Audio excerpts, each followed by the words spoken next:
안녕하세요. BJ 가면사나이입니다. 제가 오늘 해드릴 이야기는 바로 프리메이슨에 대한 이야기예요. 오늘 할 이야기의 출처는 삼생양이님께 있음을 미리 밝히며 총 2에서 3부작으로 진행될 프리메이슨의 이야기, 그 첫 번째론 바로 프리메이슨이 생겨난 기원과 그리고 프리메이슨의 문양이 생겨나게 된 역사를 첫 번째 이야기로 가지고 왔어요. 이 이야기는 저번에 방송했었던 일루미나티 이야기와 연관이 되어 있기 때문에 다시 보기나 유튜브를 통해서 보시면 이해가 더 쉬우실 겁니다. 그러면 이야기 바로 시작할게요.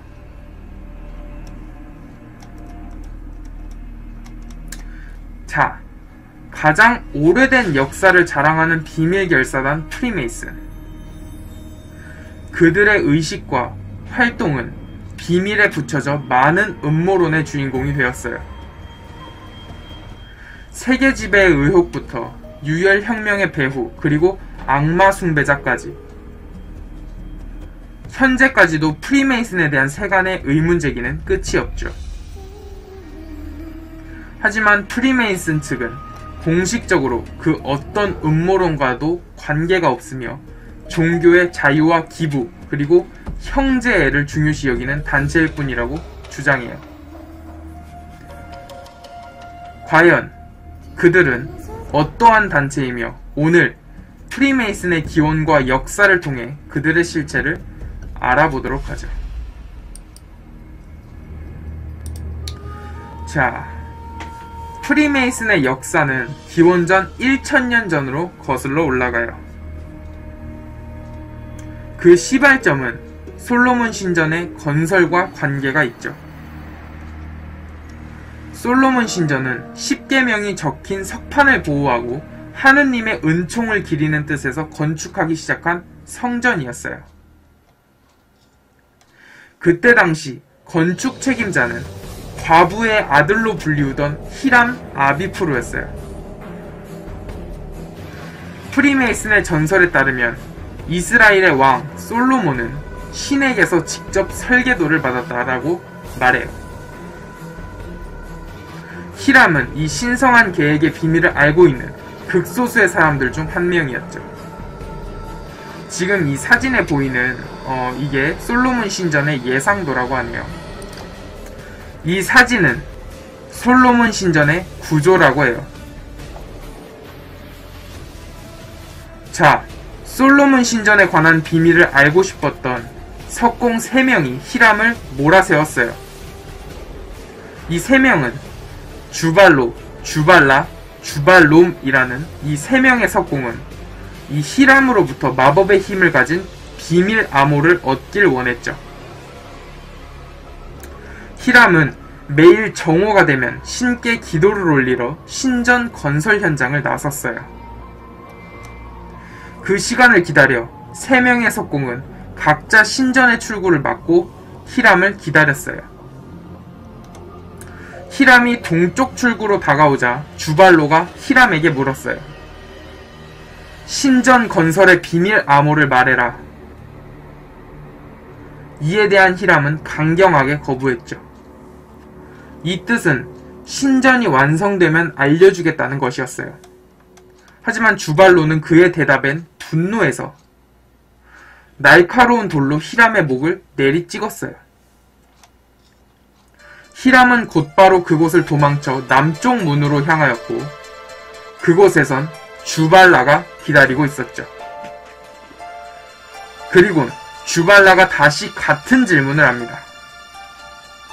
하지만 또다시 히람이 거절을 하자 주발라는 쇠자로 그를 공격했어요. 히람은 또다시 서쪽 출구를 향해 도망쳤죠. 그곳에서도 주발롬의 대답을 거절하자 망치로 머리를 얻어맞았어요. 결국엔 치명상을 입은 히람은 그 자리에서 목숨을 잃었죠. 히람은 숨을 거두면서 외쳤어요. 누가 과부의 아들을 돕겠는가? 이 마지막 말은 전세계 프리메이슨이 도움을 요청할 때 사용하는 말이에요. 당시 히람은 끝까지 위협에도 굴하지 않고 비밀을 유지했고 그로 인해 프리메이슨의 영웅적인 존재가 되었어요. 그 후 히람 아비프는 자유로운 석조공의 상징이 되었죠. 자유로운 건축가, 자유로운 사고의 소유자로서 더 넓게 보아 종교의 자유, 발언의 자유, 행동의 자유 등 현재에 중시하는 모든 자유를 뜻하는 존재가 되었죠. 그리고 그 자유는 세 가지의 적에게 항상 공격당했어요. 그 세 가지는 바로 무지, 광신, 폭정이에요. 이 기록들의 흔적을 찾아보면 솔로몬의 신전과 히람 아비프의 존재의 증거는 희박하다고 해요. 그러나 전세계 1만 5천 곳의 프리메이슨 지부 건물은 성경에 등장한 솔로몬 신전의 설계도에 기반을 두고 있죠. 그리고 현재도 프리메이슨 지부의 가장 은밀한 곳에서는 히람 아비프의 사례를 재현하는 가입 의식이 치루어지고 있다고 해요. 자, 이때 프리메이슨 가입자는 눈가리개를 쓰고 기존의 회원이 이끄는 대로 주발로, 주발라, 주발롬으로 분장한 3명의 앞에 차례대로 서요. 이때 3명에게 각각 비밀 암호를 대라는 요구를 받게 됐는데 거절의 대답은 가입자가 아닌 그를 인도하는 기존의 프리메이슨이 이제 대신해요. 그리고 가입자는 총 3번의 가짜 공격을 당하게 되고 마지막 3번째에는 가짜 죽음을 맞이하게 되죠. 이것은 프리메이슨이 되려면 고된 여정을 거쳐야 하고 그 과정에서 육신이 한 번 죽음으로써 자유로운 정신을 얻고 부활한다는 의미가 있으며 서약 중수에 대한 상징적인 의식이라고 해요. 이 의식을 통해서 히람 역을 하던 가입자가 죽음으로써 비밀 암호는 영원히 없어지게 된다는 의미죠. 그리곤 누워있는 가입자에게 마스터 메이슨이 다가가서 사라진 암호를 대신한 단어를 속삭여줘요. 이 3음절의 단어는 프리메이슨이 아니면 정확하게 알 수가 없죠. 하지만 가장 많이 알려지고 설득력을 가지고 있는 3음절의 단어는 이거라고 해요. 이 단어는 이제 히브리어로서 뜻은 이자가 건축가인가? 라는 뜻으로 해석된다고 해요. 이 사진이 방금 보여드렸던 암호를 알파벳으로 푼 거라고 하네요. 이제 이 의식을 통해 가입자는 상징적인 죽음을 통해서 프리메이슨으로 거듭나게 되는 거죠. 자, 중세에 들어서면서 석공들은 특권을 누리게 돼요. 건설을 하기 위해 국경을 자유롭게 드나들 수 있는 권리를 가지게 된 거죠. 이 때문에 이들은 자유로운 석공으로 불리게 된 것이에요. 여러 나라를 돌면서 건설 현장에서 일하던 석공들의 언어도 천차만별이었어요. 또한 석공이라고 하더라도 견습생, 장인, 도장인 등으로 그 등급들이 달랐죠. 프리메이슨들은 서로 알아보기 위해 악수법을 개발했어요. 그들은 악수를 통해서 서로의 정보를 알 수 있었던 것이죠. 자, 이게 보일지 모르겠네요.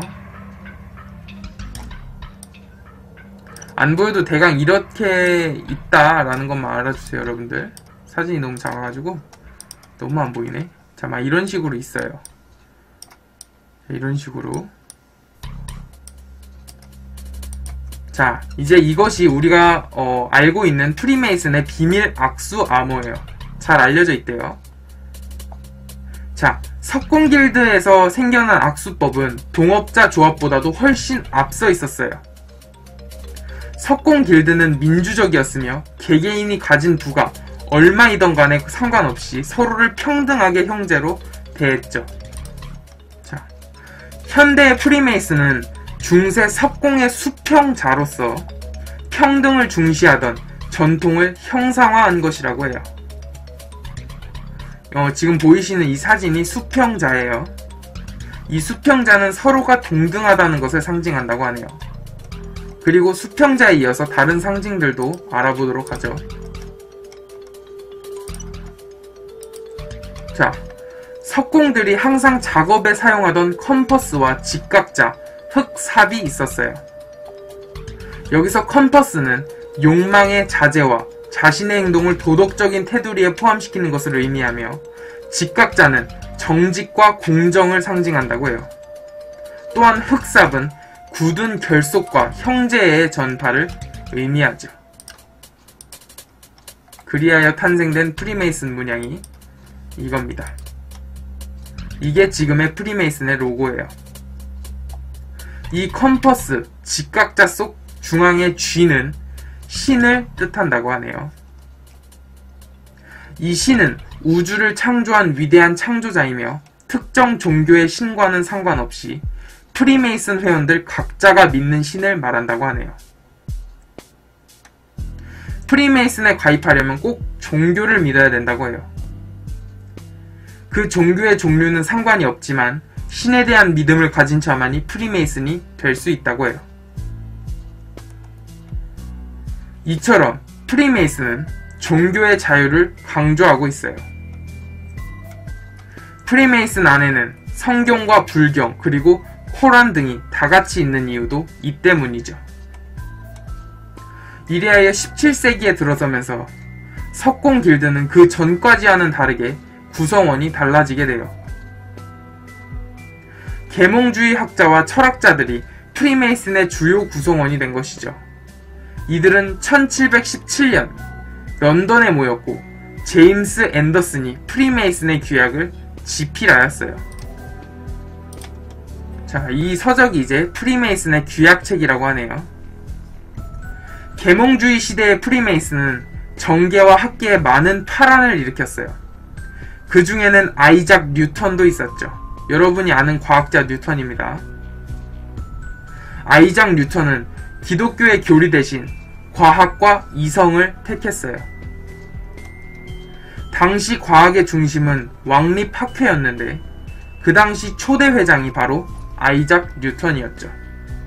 자, 뉴턴은 그 당시 수학과 관찰만으로 신이 현실에 직접 개입하지 않아도 자연은 제 기능을 할 수 있다는 이성적인 이론 체계를 수립했어요. 뉴턴은 프리메이슨이 그러하듯 수학, 과학 위주의 세계관뿐만이 아니라 과거 인류의 기원에도 관심이 많았죠. 또한 뉴턴은 연금술에도 조예가 깊었다고 해요. 그는 질병과 영혼을 치유하고 생명을 연장시키며 금속을 황금으로 변화시키는 현자의 도를 찾기 위해서 화학실험에 몰두했어요.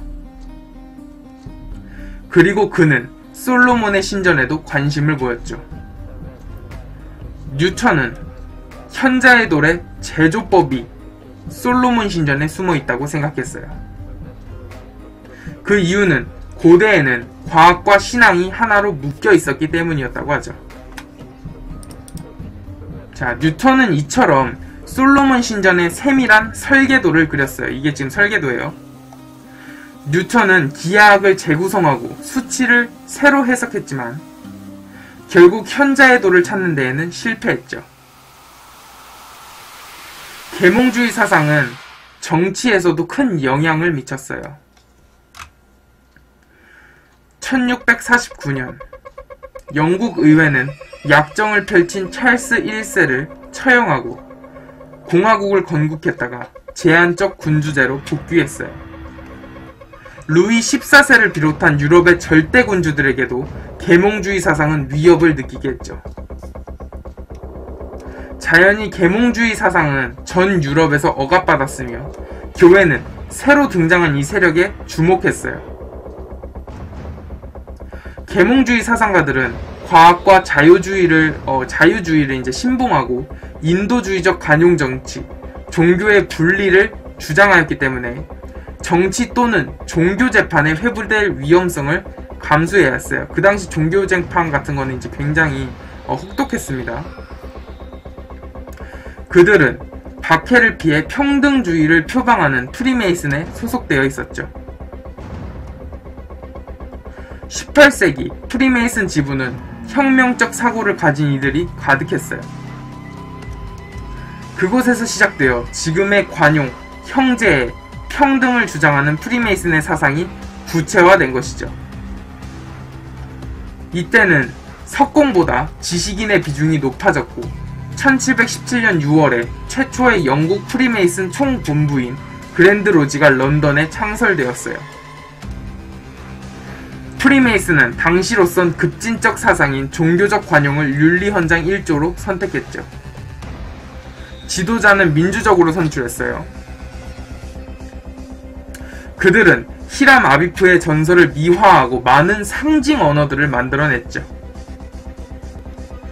정확한 프리메이슨의 시작은 바로 이 시점이라고 보는 것이 옳을 것 같네요. 1738년 교황 클레멘스 12세는 프리메이슨이란 비밀 결사단체는 타락했고 종교를 배반했다. 그들은 카톨릭의 영혼에 큰 위협을 가한다.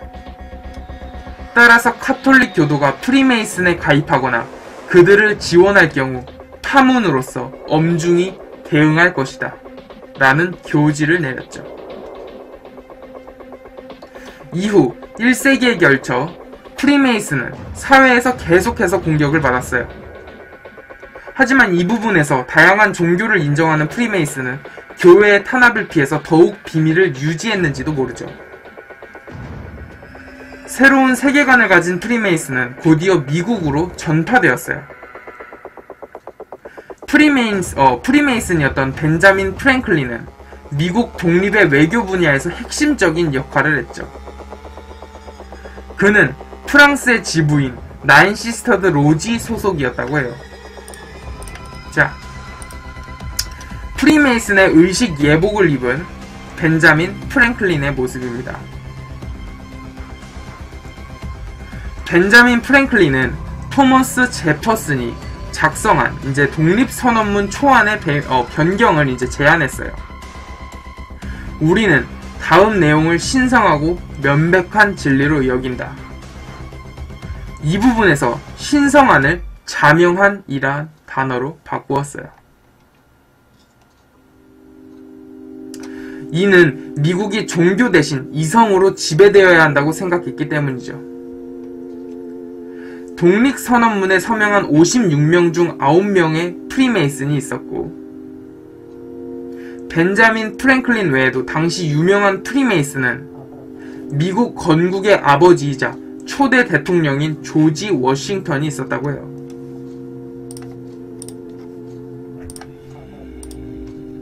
조지 워싱턴이 프리메이슨이었기 때문에 미국 건국 자체가 프리메이슨의 계획이라는 의혹도 불거졌었다고 해요. 독립선언문 작성과 헌법 예정. 죄송합니다. 여기 편집.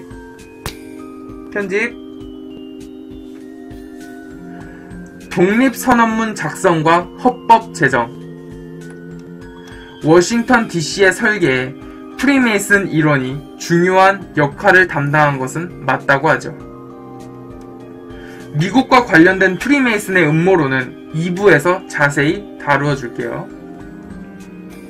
조지 워싱턴이 독립전쟁을 치르는 동안 그는 미국군의 강화를 위해 벤자민 프랭클린은 프랑스 파리에 특사로 파견했어요. 그곳에서 벤자민 프랭클린은 프리메이슨 인맥을 이용해서 프랑스를 우방으로 끌어들였죠. 그리하여 유럽의 전 프리메이슨이 미국에 협조하게 되었어요. 독일의 프리메이슨, 슈토 이벤 남작, 라파예트 등이 그러하죠. 자, 미국 국민은 이러한 프리메이슨이 애국적인 단체라고 자연스레 생각하게 되었다고 해요.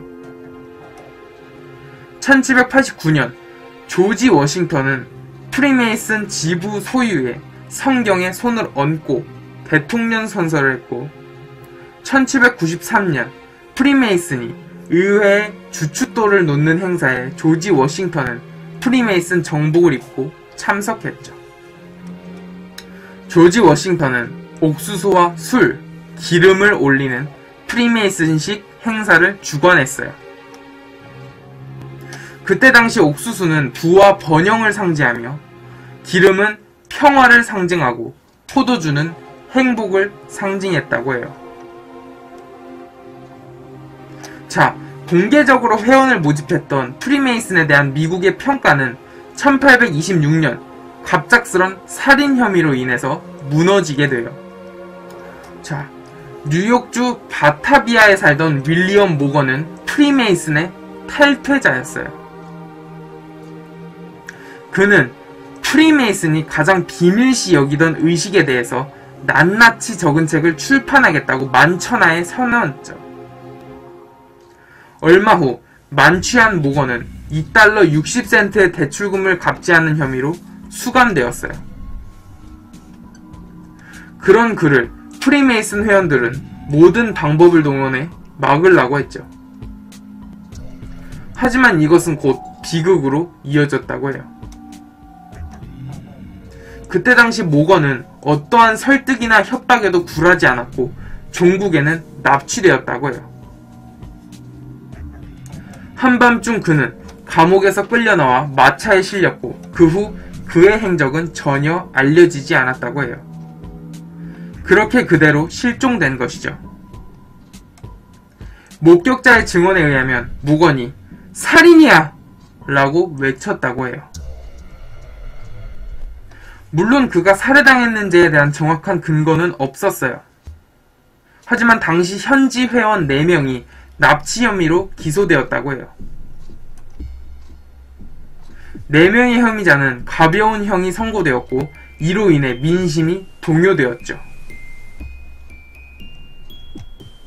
프리메이슨인 동시에 뉴욕 주지사였던 드윗 클린턴조차 의혹의 눈길을 받았다고 해요. 이 사건으로 미국 국민들은 프리메이슨을 의심하기 시작했어요. 프리메이슨은 바람직하던 단체에서 죄악을 대표하는 단체가 되어 있었던 것이에요. 부정적 상징의 단체가 된 프리메이슨은 곧바로 거센 비난을 받았어요. 그와 함께 반프리메이슨을 주장하는 정치 세력이 급성장했죠.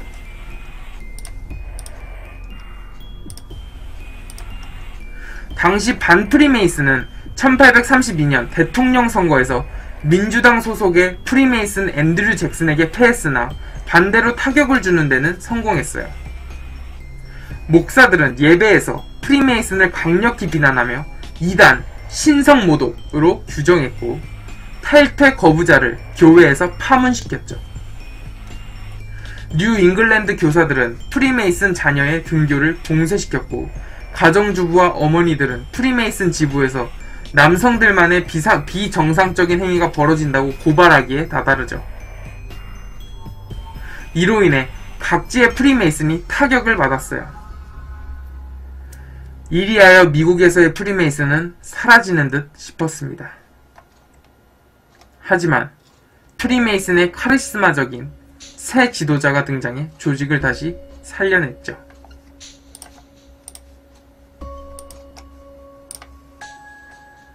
그는 프리메이슨을 가장 많은 의혹에 휩싸이게 한 주인공 알버트 파이크입니다. 당시 그의 등장으로 프리메이슨의 규모는 더욱더 커졌어요. 그는 수많은 음모론의 빌미를 제공했죠.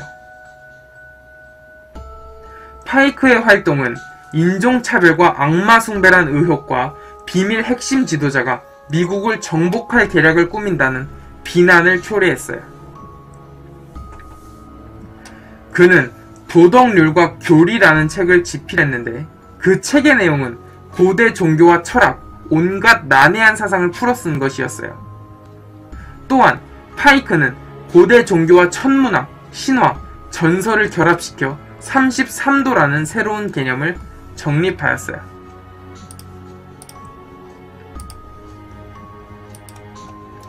이 33도는 33개의 의식과 계급으로 되어 있습니다.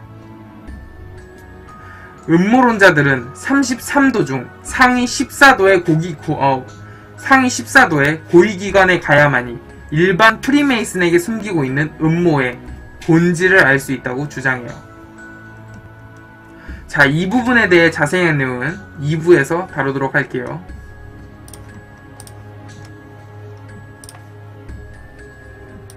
자, 33도 프리메이슨에는 해리 트루먼 대통령, 더글러스 맥아더 장군, 그리고 FBI 국장 존 에드거 후보가 있었다고 해요. 이들은 프리메이슨 음모론의 의혹을 받는 사람들이죠. 프리메이슨은 2차 세계대전 시기 나치 지배하에서도 억압을 받았어요. 나치에서 제작한 홍보 영상에서는 반 프리메이슨 운동을 볼 수가 있죠. 프리메이슨이란 조직이 있다. 독일에서 그런 비밀 조직의 존재는 허락할 수 없다. 오직 나치당만이 유일한 조직이기 때문이다. 자, 히틀러는 프리메이슨이 유럽의 금융, 정치, 언론을 지배하는 유태인들과 결탁했다고 주장했으며 정권을 잡게 되면 독일의 모든 지부를 해체하고 프리메이슨들은 근절하겠다고 공표했어요. 이로 인해 프리메이슨은 2차 세계대전 직전에 그 존재를 숨겨야 했죠. 그 전까지는 매우 공개적이던 프리메이슨이 전쟁이 시작되면서 숨게 된 것이에요. 그렇게 프리메이슨들은 모습을 감추며 살아남았죠.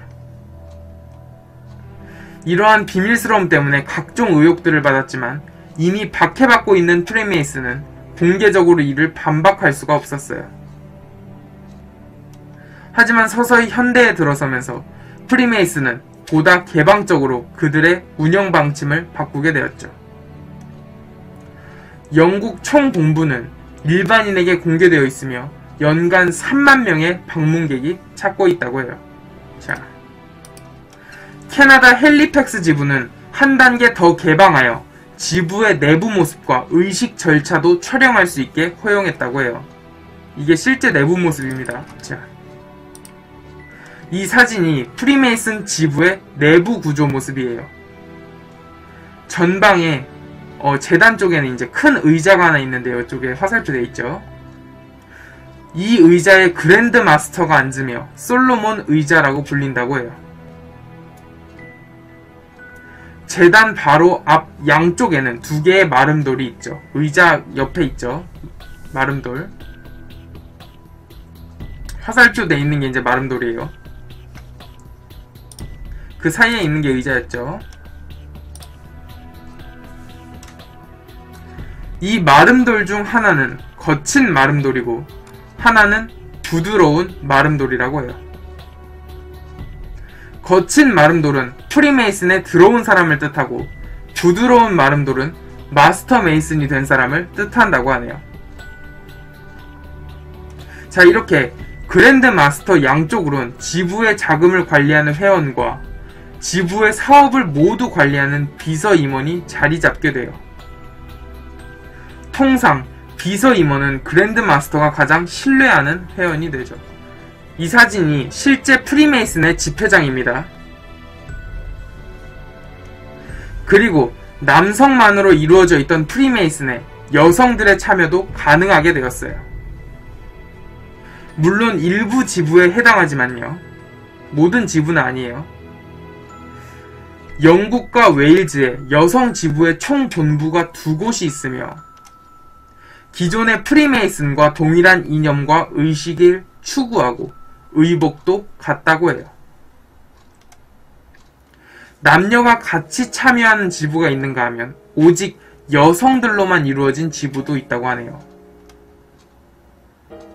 프리메이슨에서는 남녀 차별적인 방침에서 여성의 참여를 받지 않은 것이 아니라 이제까지 그래왔기 때문에 자연스럽게 전통처럼 그렇게 된 것이며 이에 대해선 개선하고 있다고 해요. 현재 프리메이슨은 세계 각국에 엄청난 금액을 기부하는 자선단체가 되었으며 자선사업을 중요시 여긴다고 하죠. 프리메이슨은 도움이 필요한 사람은 누구나 도와야 한다는 구제 정신을 계승하고 있다고 해요. 자, 이 프리메이슨 지부의 수장격인 그랜드마스터 중에는 영국 여왕의 친척인 켄트 공작도 있습니다. 이 사진에 보이는 왼쪽에서 두 번째 남자분이 켄트 공작이라고 하네요. 여기. 자, 그렇다면 이러한 프리메이슨의 가입 기준은 무엇일까? 여러분들은 무엇일 것 같나요? 프리메이슨의 가입 기준이 뭘 것 같아요? 무조건 돈 많고 재벌 가문인 부자 가문? 노, 아니에요. 프리메이슨 지부 가입 강연을 보면 이러하다고 해요. 프리메이슨은 누구나 될 수 있는 게 아니며 선택되는 것이다. 그 사람의 계층과는 아무런 상관이 없다. 그럼 왜 선택되는 것인가? 프리메이슨이 되기 위한 엄격한 기준이 있기 때문이다. 우선 무신론자는 가입이 불가능하다. 반드시 신앙이 있는 사람이어야 하며 종교는 구분이 없다. 또한 가입 의식을 거쳐 마스터 프리메이슨이 되면 비밀을 엄수해야 한다. 자, 이 말을 들으면 프리메이슨은 종교, 계층, 부, 척도에 따라 회원을 뽑고 있지 않아요. 또한 그들의 말에 의하면 프리메이슨은 좋은 사람들을 모아 더 나은 사람으로 만드는 곳이라고 해요. 뭐야 그럼? 우리도 선택만 받으면 들어갈 수 있다는 소리네? 나는 종교가 없으니까 안 되겠구나. 자, 그렇다면 이러한 프리메이슨이 왜 논란이 되는가? 그 핵심은 바로 음모론 때문인데요. 그 음모론에 관한 이야기는 이제 내일 밤 11시 프리메이슨 2부에서 들으실 수 있으십니다. 제가 오늘 준비한 프리메이슨 이야기 1부는 여기까지입니다.